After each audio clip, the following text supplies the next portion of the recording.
ஒரு கணம் ஒருபோதும் பிரிய கூடாதே, என் உயிரே நீ அழுக கூடாதே.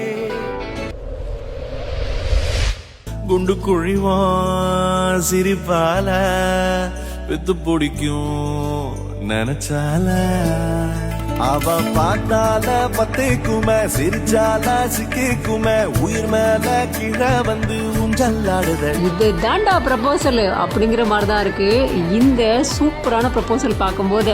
நைட் டைம்ல பீச் பேக்ட்ராப்ல ஒரு அழகான செட்டப், வான வேடிக்கை என்ன, ப்ரப்போசல் என்ன, பொக்கே கொடுக்கறது என்ன அப்படிங்கிற மாதிரி ரொம்ப அழகா இருக்கு. ரெண்டு பேருமே எமோஷனல் ஆகி ஒருத்தர் கண்ணு தொடச்சிக்கிறாங்க. அதுக்கப்புறமா will you marry me அப்படின்னு கேக்குறாரு. உண்மையிலேயே செம்மையா இருக்குங்க. இந்த வீடியோவை ஆஹா சர்ப்ரைஸ் அப்படிங்கிற இந்த அடியில இவங்க போஸ்ட் பண்ணிருக்காங்க. இந்த வீடியோவானது இப்ப இணையத்துல வைரல் ஆகி பலரையுமே நிகழ்ச்சியில அழைத்திருக்கு. தமிழ்நாட்டின் வளர்ச்சி பயணத்தில் ஒருவரையும் பின்தங்க விட மாட்டோம், வெல்வோம் ஒன்றாக.